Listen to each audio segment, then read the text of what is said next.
100,000.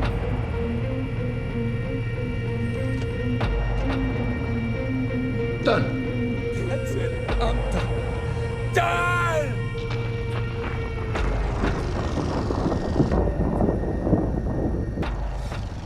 Gak berasa kita udah sampai di penghujung season 6. Yes, yang artinya kita udah mendekati timeline Breaking Bad di momen ini. Jimmy yang dulunya fun dan ceria kini udah hampir gak terlihat. Motif kehidupannya kini perlahan berubah. Kesenangan bukan lagi prioritas yang dia kejar, karena kini uang adalah segalanya baginya. Ya, Saul Goodman is here. Di samping itu, teka-teki yang ditinggalkan lalu masih menghantui semua orang. Gak ada yang bisa memprediksi gerak-geriknya. Sekalipun kita sebagai viewers gak diberikan clue tentang rencana lalu selanjutnya. Tapi kita akan lihat, akankah Gustavo mampu menghandle orang ini? Well, ini adalah awal season 6 dari series yang berjudul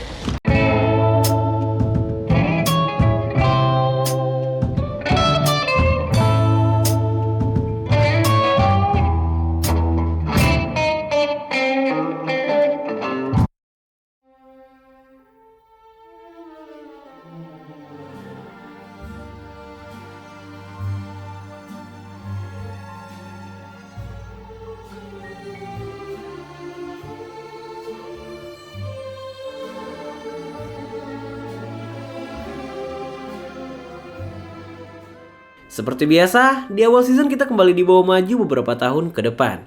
Tapi kali ini nggak terlalu jauh, hanya sekitar 2-3 tahun dari timeline saat ini.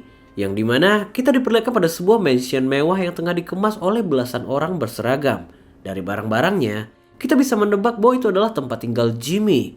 Detail di sini benar-benar luar biasa. Kita masih melihat koleksi jas, lukisan Olivia Bitsui, bahkan sepatu Irin. Bayangin, dari yang gak mampu bayar tiket parkir hingga kini tinggal di mansion mewah dengan toilet emas. Tapi bukan itu poinnya. Suasana yang ingin disampaikan di scene ini tergambar jelas dalam sebuah kalimat, yaitu fancy but empty. Meski berlimpah materi, tapi tempat itu rasanya kosong banget, hampa. Gak ada tanda-tanda keberadaan Kim juga. Kira-kira apa yang telah terjadi? Berdasarkan asumsi gue, ini adalah timeline saat Jimmy melarikan diri ke Omaha. Dan orang-orang ini bertugas untuk menghilangkan jejaknya. Dan satu hal, kita akhirnya bisa melihat tempat tinggal Saul yang selama ini nggak pernah kita lihat di Breaking Bad.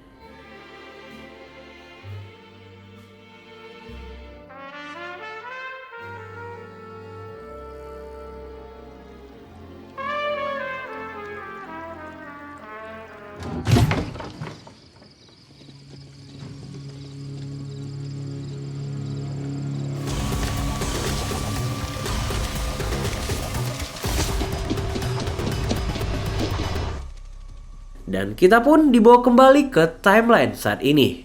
Beberapa jam pasca eksekusi Lalo, Nacho masih berlari untuk keluar dari daerah itu. Intent di sini tinggi banget, paranoid menghantui di setiap langkahnya.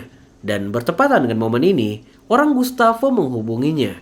Nacho mengaku telah berlari selama 2 jam berturut ke arah utara. Dan dia memastikan gak seorang pun yang melihat keberadaannya. Orang itu memastikan bahwa Nacho kini berada di wilayah Salamanca. Dia harus waspada, karena setiap orang yang berada di sana akan mengawasinya, termasuk petugas kepolisian. Kini, Nacho diminta untuk tetap berjalan ke arah utara, karena mereka telah menyiapkan tempat persembunyian untuknya.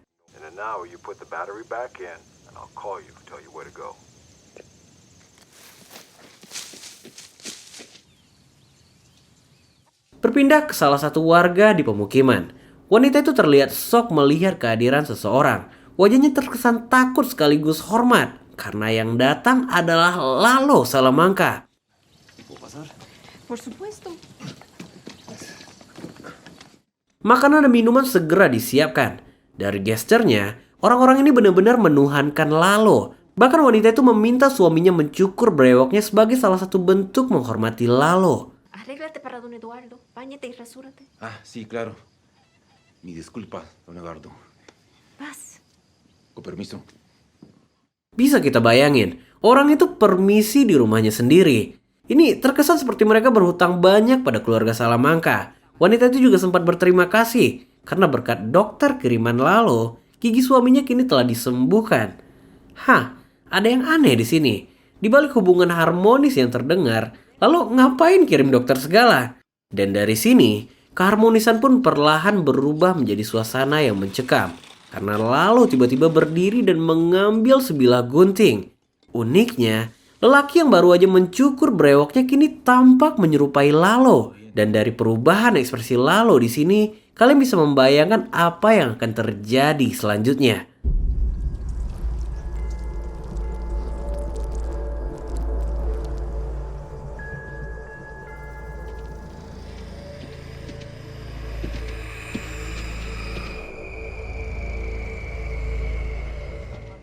Satu hari pun berlalu.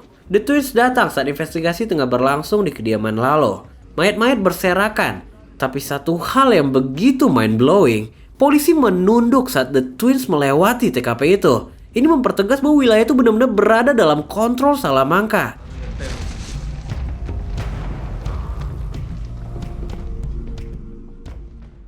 Dan yang lebih mengagetkannya lagi, The Twins melihat mayat yang menyerupai Lalo telah hangus mengenaskan. Dan ya, itu adalah mayat pria tempo hari yang sempat didatangi Lalo ke rumahnya.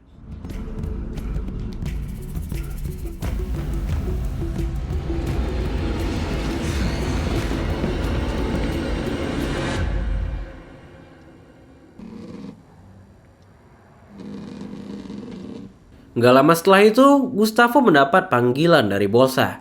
Dia membawa kabar tentang kematian Lalo. Dan dia menegaskan bahwa ini adalah situasi yang sangat genting. Salamanca memiliki tradisi mata dibayar mata. Serangan diasumsikan berasal dari dua pihak. Jika orang Kolombia bukanlah dalang di balik semua ini, artinya serangan ini berasal dari pengkhianat. Dan Nacho Varga dicurigai di sini. Kini, Don Eladio telah mengerahkan seluruh orangnya untuk mencari Varga. Begitu ditemukan, mereka akan segera mengetahui siapa dalang di balik semua ini. Ternyata, Gustavo masih meragukan kematian Lalo. Dia seakan nggak percaya nih teman-teman. Karena gimana mungkin misi dilaporkan sukses sedangkan seluruh tentaranya dilaporkan tewas. Meski begitu, Mike meyakini bahwa hal semacam ini mungkin aja terjadi dalam sedikit kasus. Kini yang menjadi concern adalah Nacho. Mike mengaku mampu menjemput dan menyelamatkan anak itu. Karena baginya, setelah semua yang terjadi, Nacho pantas dihormati. Loyalty goes both ways. And the kid deserves your respect. He has it.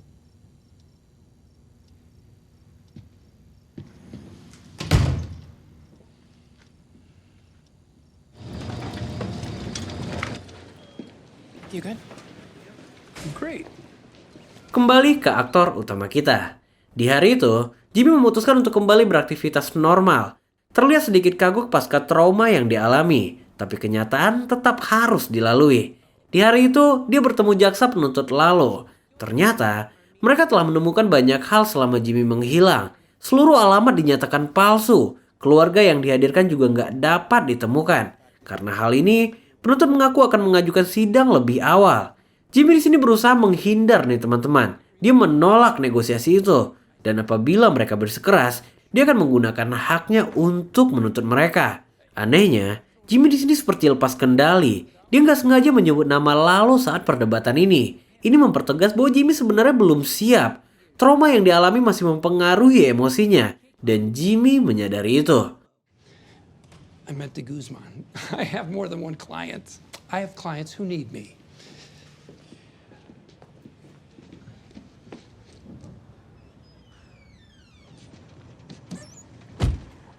Sampailah pada malam harinya. Di sebuah restoran yang bernama El Camino, Jimmy melihat Kim yang masih aja mengurus kasus pro bononya. Tampaknya, Kim benar-benar menikmati pekerjaan ini. Bertemu banyak orang dengan kasus-kasus unik tampaknya kembali membuatnya hidup. Seperti yang Kim pernah katakan di season 1. Yang dimana dia mengaku cemburu karena Jimmy selalu membawa cerita unik setiap malamnya. Sedangkan dia hari-harinya hanya berurusan dengan tumpukan kertas. Yeah, but when they pick him up, your kid is driving. He's driving. Of course he's driving. Yes. And they're trying to dump the whole thing on my guy. It was my client's idea. He was forcing the rich kid into it. Trial's next month. This was really good. Have some. And there was a homeless woman that I had to get out of MDC. Sounds like the day from hell.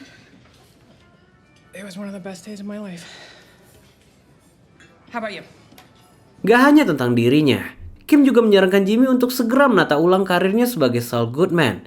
Untuk itu, Jimmy membutuhkan sebuah kantor. Dan Jimmy juga membutuhkan mobil baru pengganti Suzuki S-Team-nya.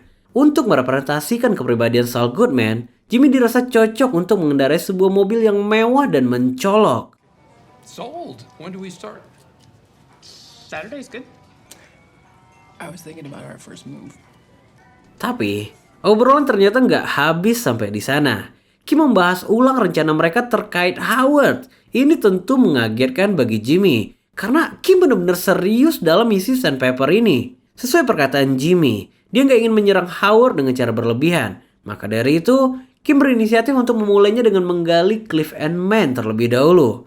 Godaan ini lama-lama membuat jiwa Sleeping Jimmy ke-trigger. Karena dari ekspresinya, Jimmy seperti nggak lagi berusaha menghalangi Kim. Tapi entahlah, kita akan lihat. It has to be paced right.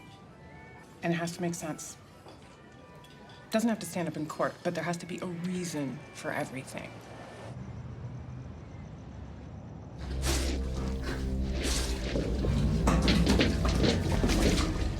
Di waktu bersamaan, Nacho masih terus berlari menuju utara. Sejauh ini, dia berhasil menghindari perhatian dari orang-orang maupun petugas. Karena sesuai perintah Gustavo, di wilayah itu semua orang bekerja untuk Salamanca, sekalipun petugas. Dan singkat cerita, sampailah Nacho di motel yang telah disiapkan orang Gustavo. Gak ada sambutan hangat di motel ini. Resepsionis memberikan kunci tanpa sepatah kata pun. Tapi dari hawanya, lokasi ini gak terkesan friendly nih teman-teman.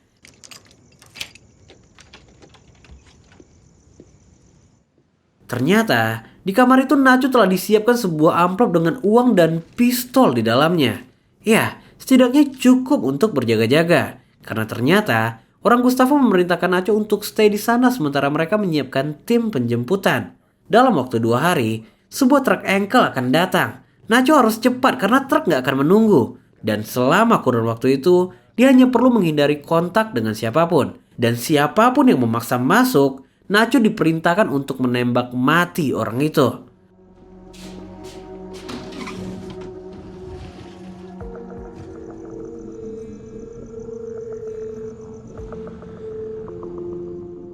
Di sepanjang malam itu, Nacho terus mengawasi sekitar. Dia sempat menghubungi Mike di momen ini, karena tampaknya cuma orang ini yang bisa dia percaya. Tapi entah kenapa, Mike terus menolak panggilan itu. Dari wajahnya jelas terlihat beban moral seakan ada yang gak beres di sini. Dan sesuai perkataan Mike, Nacho memiliki naluri yang kuat untuk dapat merasakan energi itu. Kembali ke Albuquerque. Di pagi itu, Jimmy dan Kim ternyata telah mulai melakukan pengintaian Howard di sebuah golf club. Berdasarkan prediksi Kim, mereka kini berada di lubang keempat. Apabila mereka bermain 9, artinya Jimmy punya 45 menit untuk melakukan aksinya. Sejauh ini, kita masih belum dapat clue apapun tentang rencana mereka.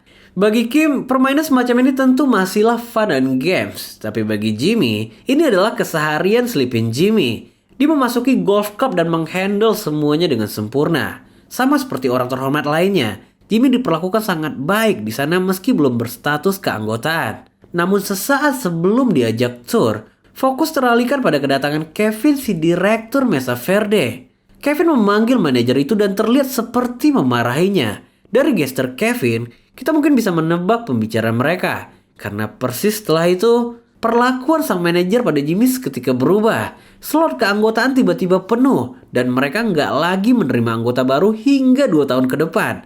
Dan yang lebih buruknya, mereka juga tiba-tiba menutup akses tour sehingga Jimmy nggak diizinkan berkeliling. Ini sama artinya bahwa dia mengusir Jimmy dari sana.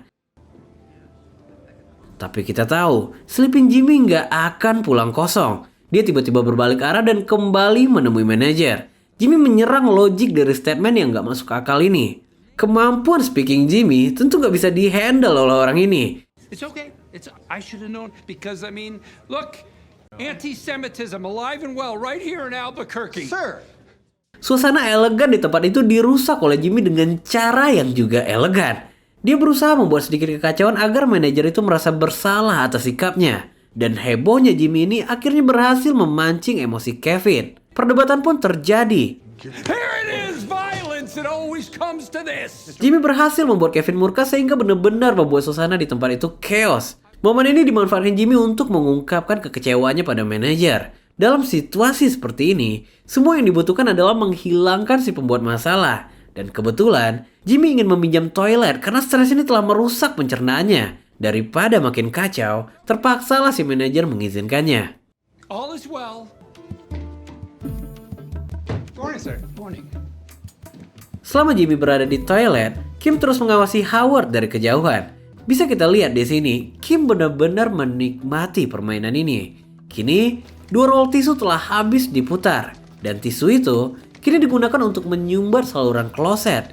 Jimmy sengaja membuat kloset itu meluap sehingga petugas harus menghandlenya, yang artinya dia leluasa untuk beraksi. Hanya butuh beberapa detik, Jimmy segera mendapatkan nomor loket Howard. Tapi di waktu bersamaan, Kim menyadari bahwa situasi berjalan di luar rencana. Howard kembali lebih awal. Disinilah Kim segera mengabarkan Jimmy dan memintanya untuk membatalkan rencana mereka. Tapi apa yang dilakukan Jimmy?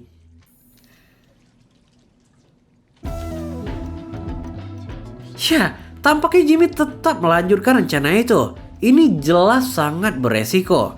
Tapi kita tahu, Sleeping Jimmy adalah karakter pinggir jurang. Dan yang terjadi... Need a towel? Sure. Hey. Ya, beginilah cara Jimmy beraksi. Improvisasi dengan cara yang hampir gak terfikirkan oleh manusia normal di bumi ini. Dan persis saat Howard membuka loket itu, koken terjatuh dan ini disaksikan oleh Cliff. Menikmati kekacauan secara live karena ulahnya, ini tentu adalah trik next level yang hanya bisa dilakukan oleh orang-orang seperti Jimmy.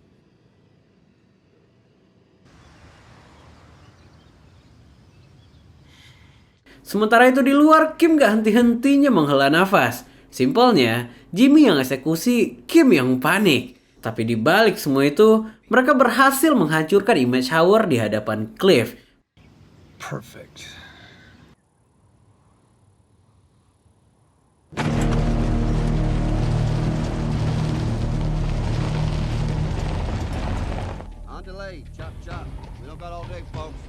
Dan scene pun berpindah ke hamparan gurun luas di Meksiko. Menggunakan sebuah pickup truck, lalu secara anonim diantarkan menuju perbatasan. Yes, itu adalah titik jemput imigran gelap. Belum diketahui rencananya, tapi yang pasti lalu menuju ke arah utara. Dios mío.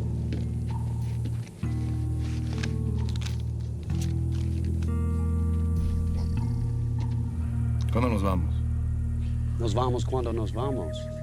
Nobody's waiting for you, big stuff. Wow. Be nice. Namun sesaat sebelum keberangkatan itu, lalu memutuskan untuk menghubungi seseorang. Dalam panggilan itu, dia meminta resepsionis untuk menghubungkannya pada Hector. Yes, bisa kita lihat betapa tragiknya keadaan Hector di momen ini. Tapi begitu mendengar suara Lalo, Tío me escucha. ekspresi Hector seketika berubah. Atas berita penyerangan itu, lalu mengaku sengaja memalsukan kematiannya dan akan tetap lebih baik begitu. Kini, dia menegaskan bahwa semua ini adalah ulah si tukang ayam dan dia mengaku akan segera membalasnya. Ini untuk pertama kalinya kita melihat Lalo meluapkan emosi. Mientras sus matones entraron a mi casa, tío. Los voy a lastimar como usted me dijo y después lo voy a matar, tío. ¿Qué pasa, tío? Hector? Ok, a ver. A, B, C, D, I, J, K. Sebelum Lalo melakukan rencana eksekusi Gustavo, Hector memiliki sebuah permintaan dan abjad pun satu persatu kini disebutkan. Ternyata, Hector ingin Lalo menemukan bukti atas pengkhianatan Gustavo. Lalo tentu gak memilikinya, tapi atas dasar permintaan sang paman, Lalo mengaku tahu di mana harus menemukannya. Adiós, tío. Me va a ver pronto. I changed my mind. I'm not going. And you give me back my money. There's no refunds, asshole. I told you. Be nice.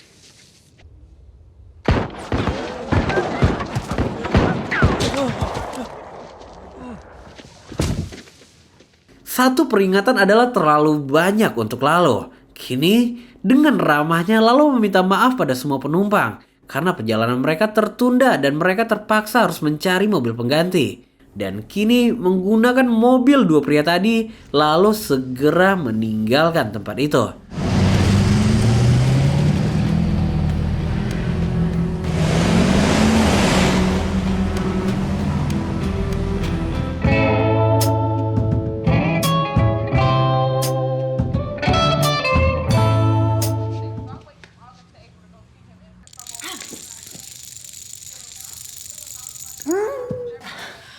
I would need more dominoes.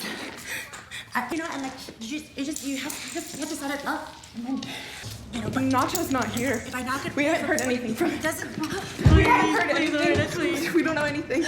Ladies, pay attention. Di awal episode 2 ini, Mike mendatangi kediaman Nacho. Dua pembantu Nacho yang sakau sepanjang waktu ini tentu ketakutan. Atas dasar perintah, mereka kini diminta untuk meninggalkan rumah itu karena Nacho nggak akan kembali. Sejumlah uang diberikan. Mereka boleh pergi kemanapun selama nggak kembali lagi ke rumah itu. Get on a bus. Go to your families. Don't have a family? Then you go to a friend. Don't have friends? Then make some. You never come back. Sweeping pun dilakukan. Detail dari setiap sudut rumah diperiksa. Tapi satu hal, brankas Nacho diduplikat. Yang lama dibobol dan digantikan dengan brankas baru. Semua disusun kembali seperti brankas sebelumnya. Tapi kali ini dengan tambahan sebuah amplop di dalamnya.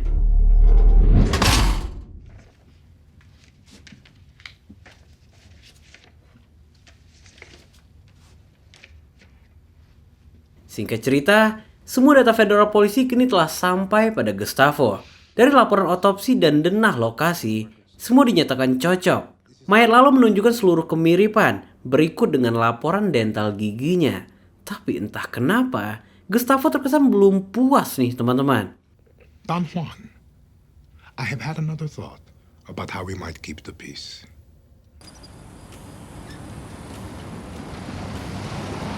Sementara itu, kita kembali ke aktor utama kita. Aksinya tempo hari membuahkan banyak ide baru. Di pagi itu, Jimmy mendatangi sebuah layanan pajak yang berada di tengah gurun. Sempat teralihkan oleh balon Liberty yang ada di depan tempat itu. Hah, seperti familiar.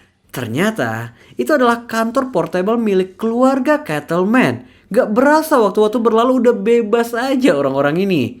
Tapi, ngapain Jimmy kesana? Be right with you. And that's all there is to it. Tell your friends. Sure will. Thank you. You're welcome. Get out.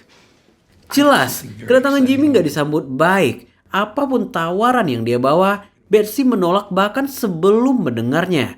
Dan apabila Jimmy memaksa, dia akan memanggil suaminya untuk mengusir paksa.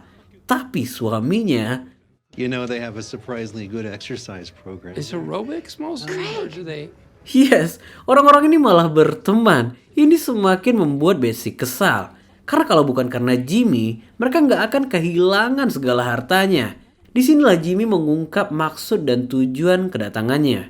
Dengan istilah hukum rehabilitasi nama baik, Jimmy mengaku mampu memperjuangkan hak-hak mereka. Dan gugatan perdata ini memiliki tuntutan dengan nilai yang besar. Okay then. Jimmy memahami persis apapun yang menyangkut uang itu akan bekerja dengan baik karena dua orang ini sangat menyukai benda itu. Tapi sebelum strategi dibicarakan, Jimmy terlebih dahulu ingin mereka tanda tangan perjanjian karena dia nggak mau mengulang kesalahan yang sama di saat mereka menelantarkannya dan pergi bersama law firm besar seperti Cliff & Man dan semacamnya. Tapi bridging Jimmy nggak berjalan baik di sini. Seakan mengetahui posisinya, Jimmy pun menjawab gertakan ini. Dia berjalan meninggalkan mereka seakan, oh ya udah. Dan yes, benar aja, Jimmy memang ahli dalam hal beginian. Here you go. Oh, So, what do you know? you got one too, Betsy. Come on. That's not... Ow. Begitu perjanjian ditandatangani, Jimmy pun akhirnya bicara. Menurutnya, Cattleman gak mendapat pendampingan hukum yang layak atas kasusnya. Dalam artian, Pengacara yang mendampingi mereka sebelumnya berada dalam pengaruh obat, sehingga mereka bisa melakukan somasi. That awful woman with the ponytail is a cocaine addict. No, not Kim Wexler, no. Craig's lead attorney, Howard Hamlin. Ya, Howard dinyatakan berada dalam pengaruh kokain yang artinya itu adalah malpraktek advokat. Dan Jimmy akan segera mencari seluruh bukti yang dibutuhkan apabila kesepakatan ini terjadi. Tapi wanita satu ini emang sulit diprediksi. Dengan alasan emosional, dia tiba-tiba menolak kesepakatan yang telah ditandatangani itu. Yang artinya Jimmy kembali dipecat sebelum kesepakatan itu dimulai. The second you say where you got this information from, guess who automatically gets a cut? Me!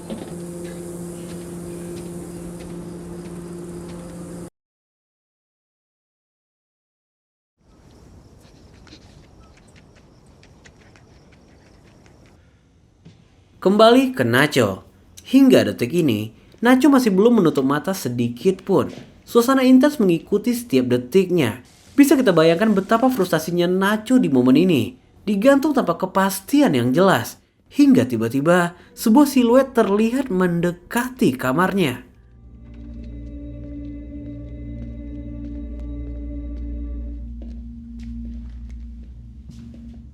Yah, untungnya itu hanyalah pelayan motel yang mengantarkan sarapan ke kamarnya.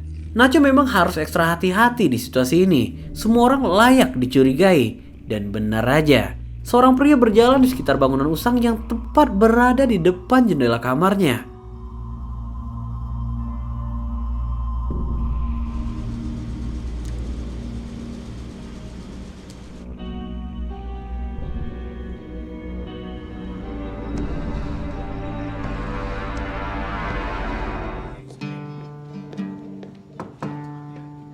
Sementara itu, kita berpindah ke kantor Cliff and Main. Sesuai prediksi Jimmy, Kettleman ini benar-benar membawa ide Jimmy pada Cliff. Dia ingin mereka mewakilinya melawan Howard Hamlin karena mereka mengaku nggak mendapat pendampingan yang proper. Di copy paste tuh semua perkataan Jimmy, tapi jelas tanpa menyebut namanya. Di sini, Cliff tentu enggan membantu mereka. Selain karena mereka berpartner dengan HCM, asumsi tanpa bukti ini hampir mustahil bisa dimenangkan. Jadi dengan alasan conflict of interest, Cliff menolak tawaran itu. So you won't represent Craig? I'm afraid not. Well, then, we will take our business elsewhere. I know I don't need to remind you everything we just heard was privileged. Of course.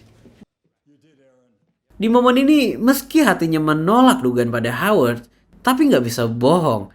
Hal ini mengganggu pikirannya. Dan kita pun berpindah ke panti Transkila.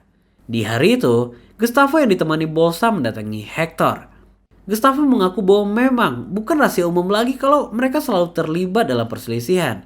Tapi pada dasarnya, mereka sama-sama bekerja untuk Eladio. Mengkhianati satu pihak sama artinya menyerang diri sendiri. Dengan itu, Gustavo mengungkapkan bela sungkawa atas kehilangan yang dialami Hector. Hector hanya menunduk di sini. Gak ada reaksi kemarahan yang terlihat.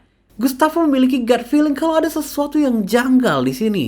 Dan firasat ini didukung saat Hector menjulurkan tangannya untuk bersalaman. Ini hal yang gak pernah terjadi sebelumnya. Tatapan Hector di sini memberikan sign yang jelas pada Gustavo. Ini bukan Hector banget. Dan sesaat setelah Bolsa meninggalkan tempat itu, Gustavo segera menghubungi Mike dan mengatakan, Lalo Salamanca lives.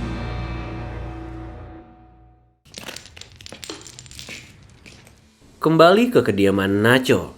Di malam harinya, Bolsa melakukan investigasi di rumah itu. Brankas yang telah diganti oleh Mike sebelumnya dia buka. Disinilah kita mengetahui tujuan Mike di pagi itu. Andai dia nggak meminta dua pembantu Nacho keluar, mereka akan berakhir mengenaskan. Dan kini, dengan sebuah amplop yang telah ditinggalkan, Bolsa menemukan invoice check-in yang dimana itu adalah motel tempat Nacho bersembunyi. Dengan ini, kontak senjata akan terjadi. Diasumsikan kematian Nacho adalah cara Gustavo menghilangkan jejak. Otelo Cotillo, ¿cómo le puedo ayudar?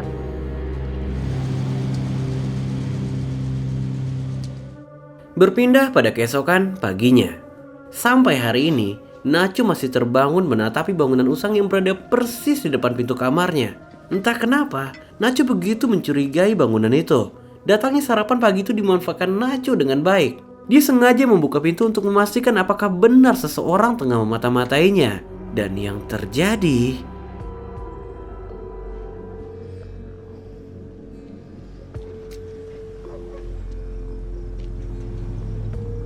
Nacho sempat keluar untuk memberikan impresi palsu. Karena di momen ini, dia telah menyadari bahwa dia tengah dijebak. Yang jarang kita notice, Nacho ini pengambil keputusan yang baik. Dia bisa berpikir cepat dalam situasi mendesak. Dengan bantuan fisik yang kuat, Nacho segera menemukan cara untuk keluar dari tempat itu. Sistem pendingin dia jebol. Bayangin, dia meloncat dari lantai 2 tanpa diketahui siapapun. Sejauh ini, kita masih belum tahu arah dari tujuannya.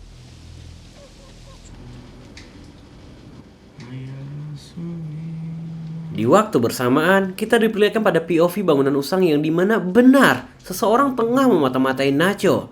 Dan bertepatan dengan momen itu, sebuah langkah terdengar. Pria itu menyadari persis seseorang tengah berada di belakangnya. Dia mencoba secara sangat-sangat perlahan untuk meraih pistolnya. Dan yang terjadi... Don't get up and turn around. Yes, itu adalah Nacho. Nacho ternyata nggak melarikan diri nih teman-teman. Dia menginvestigasi orang itu untuk menemukan petunjuk baru. Sayangnya, dia nggak mendapat clue di sini karena pria itu bekerja melalui banyak perantara. Nacho yang nggak ingin gegabah mencoba mengkonfirmasi ini pada orang Gustavo. Dan jawaban dari orang itu... Yeah. Something's not right, man. Someone on you? No, I don't know. I got a bad feeling. I need to get out of here. I wouldn't do that. Just stay put. Can't stay put, man. Much longer. You go out on your own. We can't. Kini, Nacho menyadari persis bahwa Gustavo lah yang menjebaknya. Dan mulai saat ini, Nacho sepenuhnya bergerak atas dirinya sendiri. Wajahnya mengampuni pria itu. Tapi sesuai perkataannya, kartel nggak akan meninggalkan jejak. Alguien oyó un balazo y ya valió. Dengan cepat, Nacho kini berusaha meninggalkan tempat itu. Sebuah pickup truck dia bobol. Tapi hanya berselang beberapa detik. Yes, tampaknya mereka adalah orang-orang Bolsa. Semua terasa under control sebelum Nacho melihat... Yap, The Twin Salamanca juga berada di sana. Ini momen yang sangat intens sekali. Nacho berusaha secepat mungkin membobol mobil itu sementara orang-orang mencarinya. Tapi sialnya, salah satu dari mereka menawan pelayan yang membuat Nacho geram.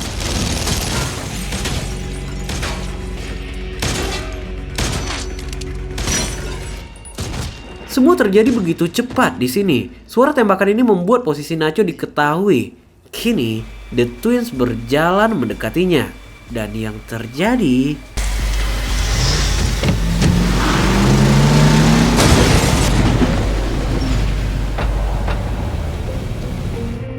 Kini, Nacho telah terkepung. The Twins berada di pintu, sementara Nacho terjebak di antara mobil yang terparkir. Pilihan menyerah berarti kematian untuknya dan ayahnya. Dan lihat apa yang Nacho lakukan.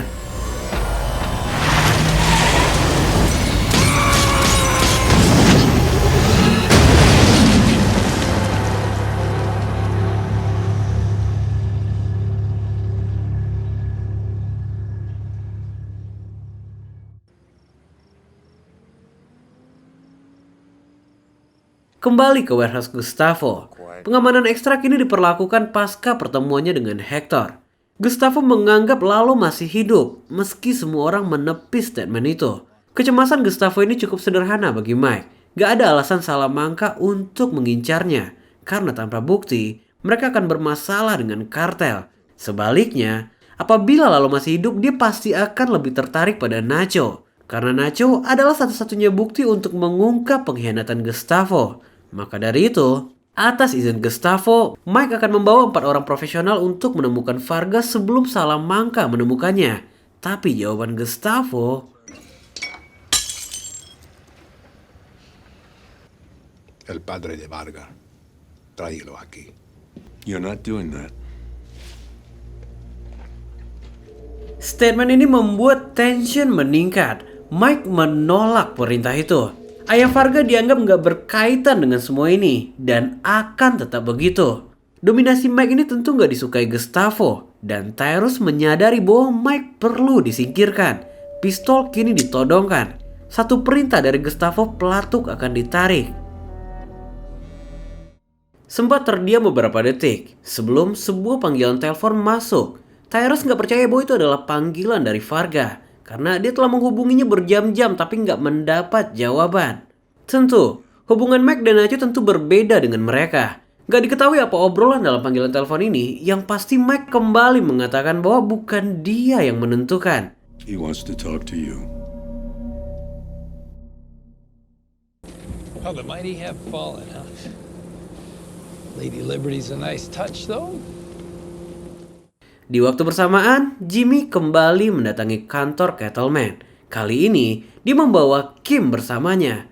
Entah apa tujuannya kali ini, yang pasti kehadirannya tetap ditolak seperti sebelumnya. Keluarga itu mengaku telah menemui 4 pengacara profesional dan gak satu pun dari mereka yang menyanggupi permintaan ini. Dari sini jelas, Jimmy dianggap hanya memanfaatkan mereka untuk menyerang Howard Hamlin untuk alasan tertentu. You used us. Okay, yeah, Jimmy menolak semua tuduhan tak berdasar itu. Mengingat hubungan buruk yang pernah terjadi antara mereka, Jimmy berniat memperbaikinya dan berinisiatif memulainya dengan sedikit uang. Mungkin terdengar menghina, tapi mereka sama-sama tahu keluarga Kettleman adalah penikmat uang. Dan lagi pula, masalah apa yang gak bisa diselesaikan dengan uang? Benar juga, tapi untuk kali ini, uang bukanlah tujuan utama. Yang mereka inginkan adalah pembersihan nama. Mereka ingin Jimmy menepati janjinya, mencari cara untuk mengembalikan citra Craig seperti sedia kala. Ya, walaupun udah menghina ternyata pengen juga. Okay. Enough carrot. Yes, Kim tiba-tiba berbicara dan meminta mereka untuk berhenti berhalusinasi. Kita tahu, gak ada basa-basi kalau Kim udah bicara. Kini, dia menghubungi seorang temannya yang adalah seorang petugas IRS. Kim mengatakan bahwa dia menemukan sebuah kantor bobrok yang diduga telah melakukan manipulasi pajak. Laporan pajak yang seharusnya mereka kurangi setengah dan sisanya mereka ambil. Ini tentu adalah sasaran empuk bagi petugas pajak. Betsy nggak bisa berkata-kata di sini. Kesombongannya menghilang. Kini semua yang terdengar hanyalah permohonan. You don't have to do this. Don't I?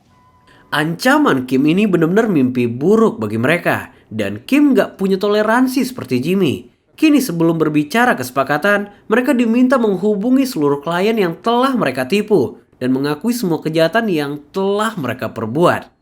Please. Why would I believe you? Please. First, you contact every person you've ripped off. Tell them you're crooks who had a change of heart. I don't care. Give them what they are legally owed. I'm keeping my eye on both of you.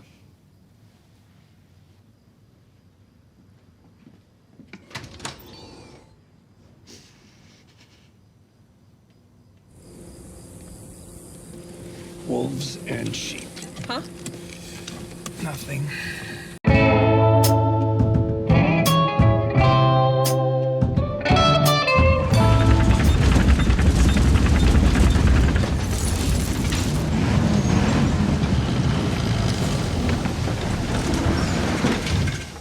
Di awal episode 3 ini, kita dibawa mundur 1 hari sebelum pertemuan Mike dan Gustavo. Di momen ini, Nacho berhasil melarikan diri dengan kondisi mobil setengah hancur. Mobil yang gak lagi berfungsi memaksanya berlari menuju ke sebuah tangki kontainer usang. Bisa kita bayangkan bau dari endapan air yang berada di dalam sana. Tapi gak ada pilihan, karena The Twins segera muncul begitu Nacho masuk ke dalam tangki itu. Dan kini, The Twins berjalan dengan pistol di tangannya mengarah ke Nacho. Ini tentu adalah spot mudah untuk ditemukan. Gak bisa bohong, Nacho terlihat sangat ketakutan di momen ini. Karena hanya butuh beberapa detik, Marcos segera berjalan ke arah kontainer. Entah apa yang Nacho rencanakan, secara perlahan dia berjalan di kubangan air hitam itu. Dan yang terjadi...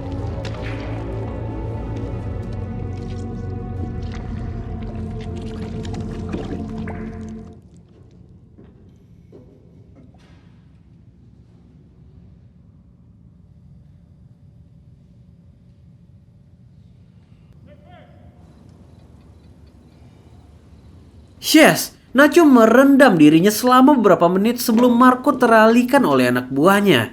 Ini adalah langkah smart yang tentu nggak semua orang bisa lakukan.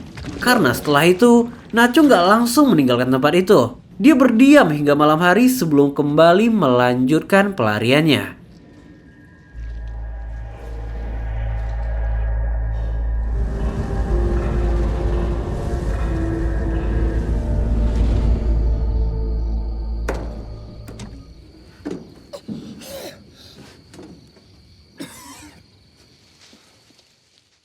Dan singkat cerita, sampailah pada pagi harinya. Entah di mana dia berada, Nacho mengambil air dari sebuah bengkel. Tapi sialnya, seseorang melihat keberadaannya. Dan kini pria itu perlahan mendekat. Dan yang terjadi... Para que se lave.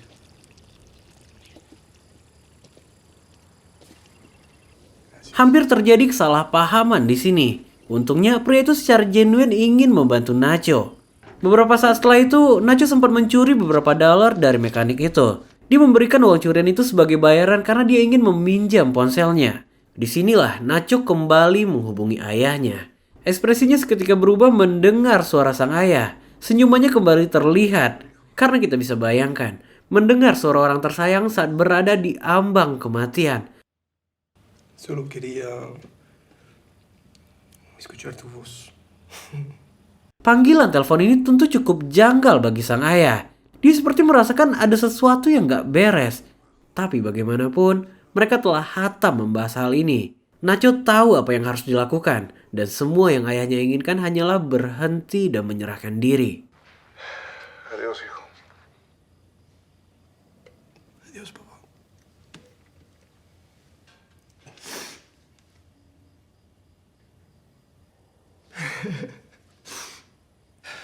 Setidaknya, panggilan ini cukup melegakan bagi Nacho. Karena setelah itu, kita kembali ke scene yang kita lihat sebelumnya.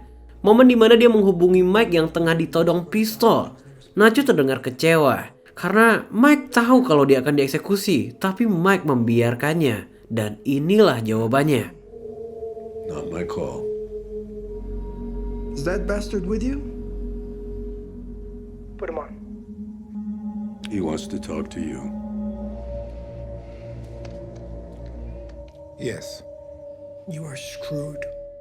Kini, Nacho disambungkan pada Gustavo. Di sini kita mengetahui kalau Nacho ini luar biasa pintar. Dia bisa membaca seluruh rencana Gustavo meski tanpa dilibatkan. Pelarian Nacho akan membuat kartel berpikir bahwa Gustavo lah dalang dari semua ini. Untuk itu, Nacho perlu dimatikan sebagai upaya cuci tangan. Karena apabila Nacho tertangkap, itu adalah akhir dari Gustavo.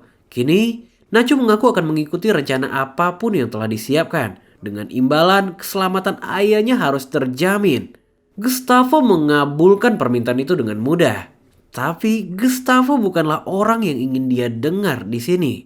Melainkan... Your dad's gonna be okay. How do you know? Because anyone who goes after him is gonna have to come through me. Sesaat setelah panggilan telepon itu, mekanik segera menyadari bahwa Nacho telah menghilang dari bengkelnya. Dia menghilang dengan meninggalkan setumpuk uang sebagai tanda terima kasihnya. Dan kita pun dibawa kembali ke aktor utama kita. Hari baru adalah rencana baru bagi pasangan ini. Mereka benar-benar membuat kehidupan layaknya sebuah game. Selalu ada quest yang harus diselesaikan. Dan misi mereka kali ini adalah mereka akan mencari mobil dengan model yang sama seperti yang digunakan Howard. Dan apa ide gila yang keluar dari mulut Kim? What if we use the real car? Ya, daripada rumit harus mencari mobil dan memalsukan plat nomor, kenapa mereka nggak curi aja mobil Howard sementara waktu? Ide gila ini tentu sangat berbahaya. Sulit dipercaya karena ide ini keluar dari mulut Kim. Kira-kira apa yang akan mereka lakukan? Singkat cerita, sampailah Kim di pengadilan. Di pagi itu, Susan meminta waktu Kim untuk membicarakan sebuah temuan penting. Dia menemukan identitas asli Jorge de Guzman Acalalo Salamanca, sebuah gembong narkoba besar yang memiliki asosiasi dengan beberapa klien Jimmy. Pembicaraan ini diakui bukan untuk memojokkan Jimmy, karena dari track story-nya, Jimmy diasumsikan terjerumus dalam lingkaran kartel.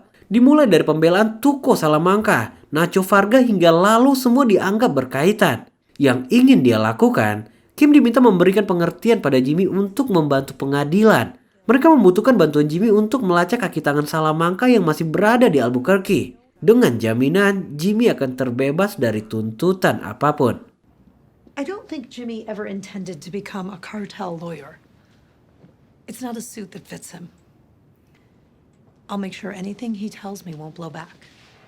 I'm talking to you because I think you'll be more willing to hear what I have to say. Look, we had a monster in custody. We just let him walk right out of jail. It's wrong. You know it's wrong. And I think Jimmy does too. So. Wanita itu mengaku memang pernah berselisih dengan Jimmy dan dia mengaku itu. Tapi baginya, Jimmy tetaplah pengacara baik yang terjerumus. Membebaskan monster yang membunuh pria 22 tahun dengan sadis adalah suatu kegagalan. Kegagalan untuk seluruh sistem pengadilan. Dan ini nggak bisa dibiarkan.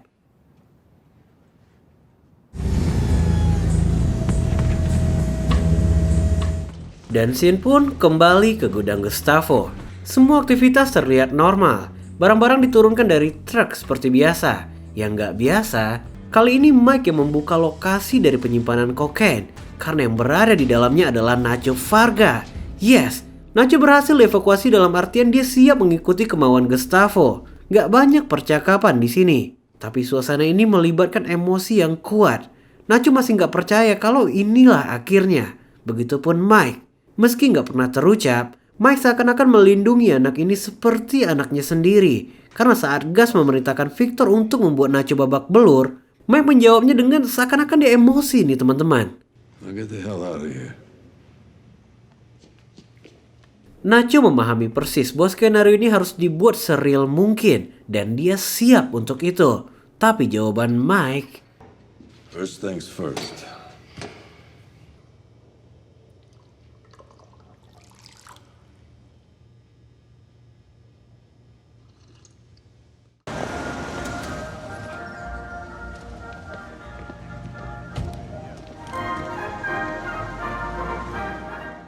di waktu bersamaan, misi Jimmy telah dilancarkan. Hill diutus untuk mencari cara agar mobil Howard dapat diakses. Dan seperti biasa, ini adalah keahlian Hill. Dengan mudah dia mendapatkan kunci itu dan menduplikatnya sebelum petugas Vale menyadarinya. Dan benar aja, hanya berselang beberapa menit, petugas Vale segera menyadari ini. Dia bergegas kembali ke basement untuk menemukan kunci mobil Howard di saat Hill tengah menduplikatnya. Dan yang terjadi...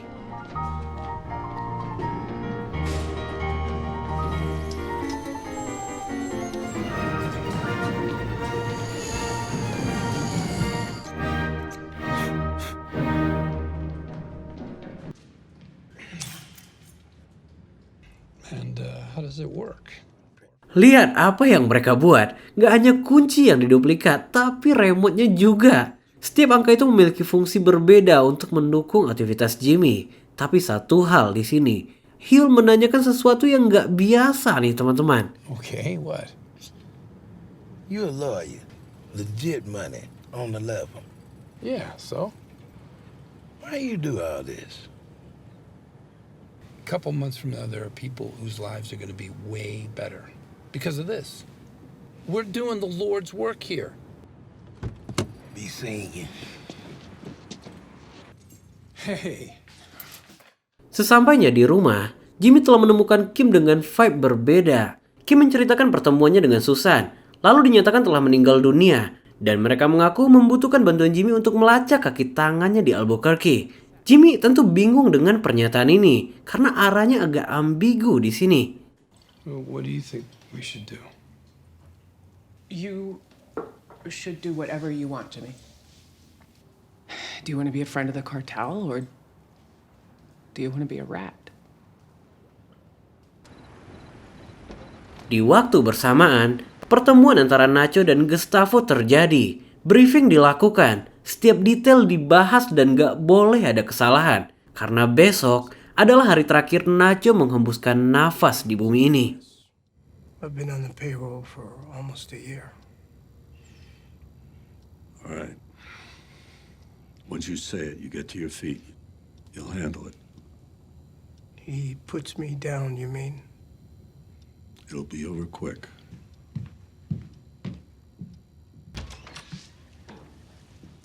Sejauh ini, hanya Lalo yang mengetahui bahwa Mike bekerja untuk Gustavo dan harus tetap begitu. Tapi kali ini, Mike ingin hadir dari kejauhan dengan alasan dia ingin memastikan keamanan mereka. Hah, menurut kalian apakah benar itu alasan utamanya?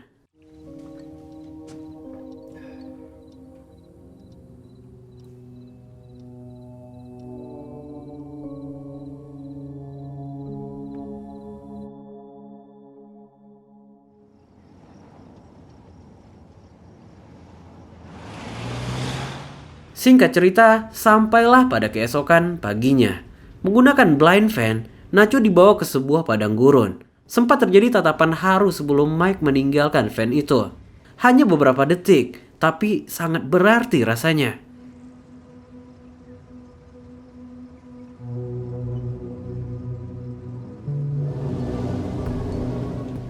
Sebelum sampai di TKP, Nacho diminta berbalik karena dia harus diikat. Anehnya, Nacho memegang pecahan beling yang dia ambil di kantor Gustavo malam itu.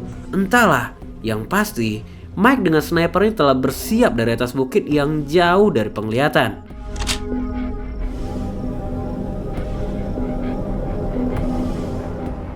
Ternyata, Salamanca family telah menunggu kedatangan mereka di sana.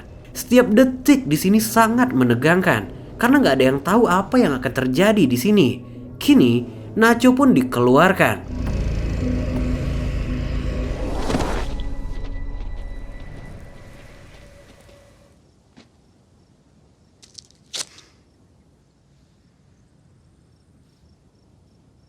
Today you are going to die. Bolsa menegaskan bahwa ini adalah hari kematian untuk Nacho. Terdapat dua skenario, mati cepat atau mati dengan sengsara. Semua tergantung pada jawaban Nacho. Kini, dia diminta untuk berbicara pada siapa dia bekerja. Tatapan Nacho di sini benar-benar membuat Gustavo gaduh, karena Nacho sempat menatapinya beberapa detik seperti akan mengkhianatinya. It was Alvarez. Los Ojos out of Peru. Untungnya itu nggak terjadi. Nacho berbicara sesuai briefing. Hector di sini marah besar. Dia menunjuk Gustavo seakan nggak terima dengan kesaksian Nacho. Nacho yang terus di-push di sini sempat kembali menatap Gustavo dan yang akan dikatakan Nacho berikutnya.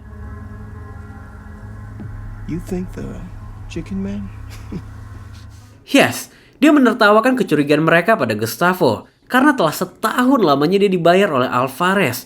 Tapi di balik semua itu, Nacho mengaku akan tetap melakukannya bahkan tanpa dibayar sekalipun. Karena keluarga Salamanca adalah najis baginya. Dan ucapan Nacho setelah ini benar-benar mengejutkan. I opened Lalo's gate, and I would do it again, and I'm glad what they did to him. He's a soulless pig, and I wish I killed him with my own hands. And you know what else, Hector? I put you in that chair. Oh yeah, your heart meds. I switched them for sugar pills. You were dead and buried, and I had to watch this asshole bring you back. So when you are sitting in your shitty nursing home and you're sucking down on your Jell-O night after night for the rest of your life, you think of me. You twisted fuck.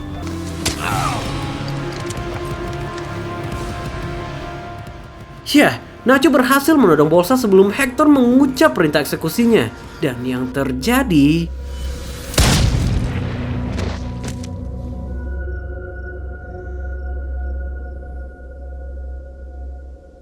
Ini adalah cara mati paling terhormat yang Nacho bisa lakukan. Salamanca ataupun Gustavo nggak diberikan peluang untuk menikmati kematiannya. Dan mungkin ini adalah kata perpisahan paling membekas yang pernah didengar oleh Hector. Karena dia nggak diberi kesempatan untuk membalas Nacho. Dan inilah akhirnya.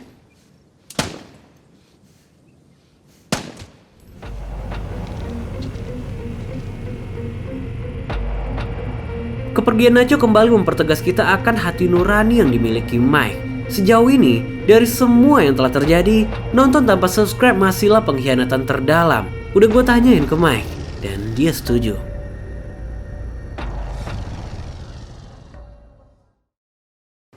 What problem? Lalo Salamanca.